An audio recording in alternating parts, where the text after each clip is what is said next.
Unios Info. Dobar dan i dobrodošli u Unios Info. Danas ćemo pričati o održanom prvom Tera kafeu, spoj znanosti, inovacija i ugodnog druženja.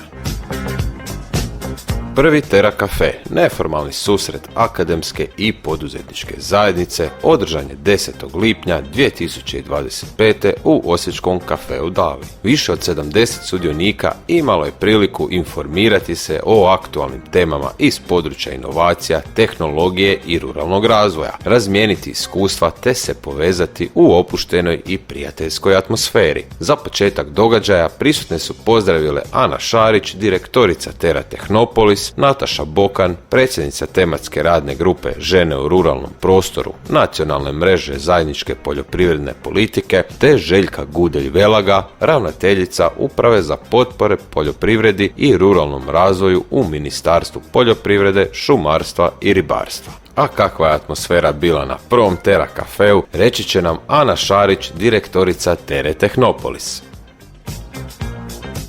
Dobar dan, lijep pozdrav vama i slušateljima studentskog radija Unios. Hvala na pozivu u vašu emisiju. Drago mi je što smo uspješno pokrenuli prvi Tera kafe u Osijeku, jer ideja nam je bila da u jednoj neformalnoj atmosferi okupimo zainteresirane iz akademske zajednice, poduzetništva i institucija kako bismo razgovarali o aktualnim temama u području inovacija, transferu tehnologije i generalno o mogućnostima suradnje. Imali smo preko 70 sudionika i ovim putem zahvaljujem sastavnicama Sveučilišta Josip Juraj Strossmayer u Osijeku što su iskazale stvarno veliki interes i podržale ovaj događaj. Program su upotpunila zanimljiva predavanja Ministarstva znanosti, obrazovanja i mladih o aktualnim programima potpora i mogućnostima financiranja kroz program Digit, tako da smo imali iz prve ruke priliku čuti koji natječaji su u najavi i koje mogućnosti nas očekuju u nadolazećem višegodišnjem razdoblju. Cilj nam je da kroz ovakve događaje stvaramo prostor za okupljanje različitih dionika kako bismo razgovarali o mogućnostima i prilikama koje se nude u inovacijskom ekosustavu i naravno da bismo kao Tera Tehnopolis, Ured za transfer tehnologije sveučilišta, razvijali platformu za dijalog i što intenzivnije povezivanje akademskog sektora i poduzetništva.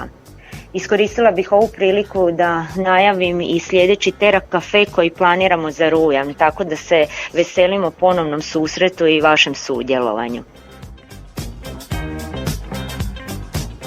Inače je Tera osnovana kao zajednička inicijativa Sveučilišta Josipa Jure Strossmayera u Osijeku, Osječko-baranjske županije i grada Osijeka uz koordinaciju Ministarstva znanosti, obrazovanja i sporta. I upravo sukladno tadašnjoj postavljenoj misiji, Tera kao ured za transfer tehnologije sveučilišta već više od 20 godina nastoji biti most između znanosti, istraživanja, poduzetništva i gospodarstva s ciljem poticanja razvoja inovacija i komercijalizacije. Inicijativa organiziranja Tera kafea je upravo nastavak te misije, stvarati prostor za susret različitih dionika i razgovarati o mogućnostima koje se nude u inovacijskom ekosustavu. Tera kafe održan je u suradnji s Ministarstvom poljoprivrede, šumarstva i ribarstva u okviru tematske radne grupe Žene u ruralnom prostoru nacionalne mreže ZPP-a. Provedba aktivnosti tematske radne grupe dio je provedbe godišnjeg akcijskog plana nacionalne mreže zajedničke poljoprivredne politike. Događaj su financiran sredstvima Europske unije kroz Europski poljoprivredni fond za ruralni razvoj. Europa ulaže u ruralna područja i sredstvima Enterprise Europe Network iz programa COSME.